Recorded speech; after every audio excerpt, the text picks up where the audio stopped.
Previously known as Explore in the US, the Welcome Hub is the new replacement. This will be a landing page where you can now add customizable widgets to your home screen.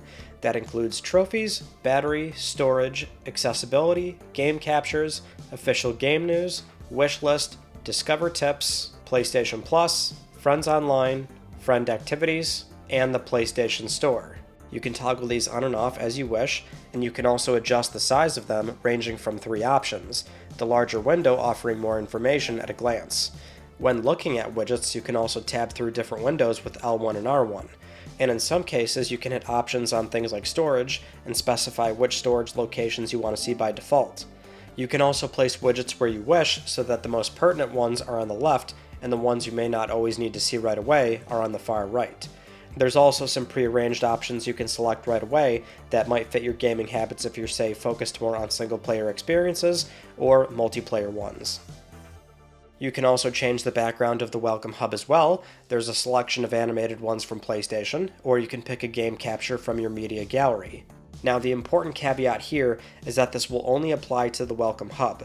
The rest of the console will still display background images from the actual games themselves.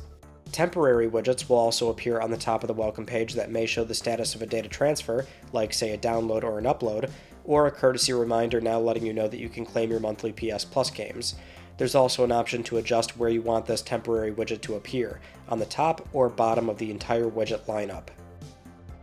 The new Welcome Hub is rolling out to US players today, but will also now expand to all users globally in the coming weeks, starting with players in Japan, then select countries in Europe, and finally, worldwide. So yes, everybody is going to get this feature at some point, you just have to wait.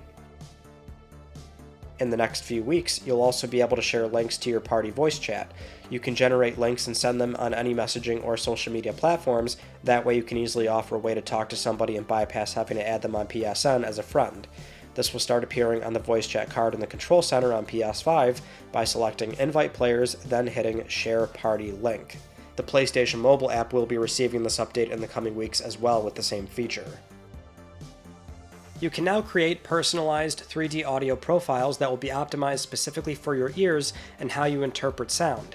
Go to Sound Settings and 3D Audio for headphones. You can go through a setup wizard that will play a number of different sound samples, and then using the on-screen cursor, you place that around a 3D model indicating where you think you hear the sound is coming from. And before you do this, here's a tip. It might not look like it, but it's a full 360 view, so the highlighted cursor can be placed both in front and behind the model. So bear that in mind when you go through the setup process so you can accurately place the cursor where the sound samples are coming from, because a few of them will switch back and forth from ones that are clearly behind you or clearly in front of you. After doing this, you might notice an increase in quality and sense of direction when playing games that support 3D audio.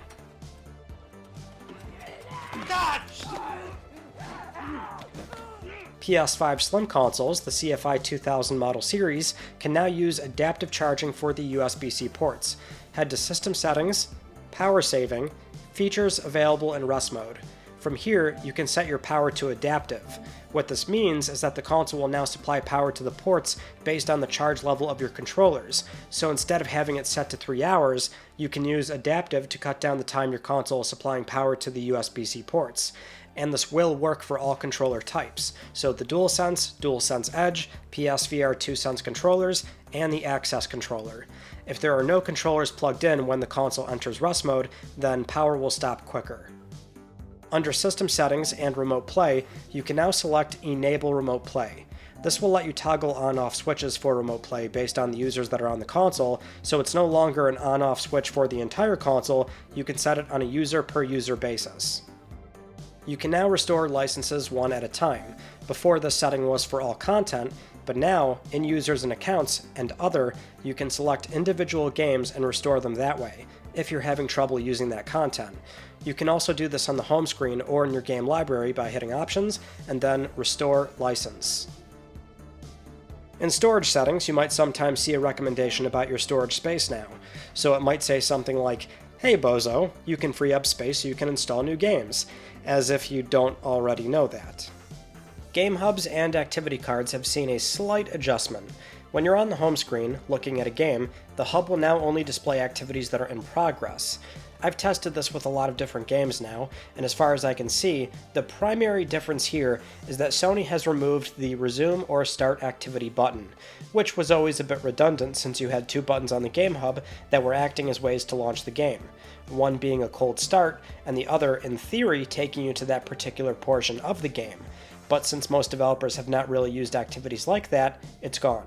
But you still have the option of selecting View Activity Details and use them that way, or they still show up on the bottom of the Game Hub if the game has them. Now I have noticed that depending on the game, the hub's background will no longer change, because as the patch notes said, only in-progress activities will show. So now some games might display that background screenshot that's tied to an activity card, and sometimes it won't. It really depends on how that particular developer has used activity cards and how they show up when you're playing games. The option for Invite to New Game, which is normally available from a few different locations, no longer works.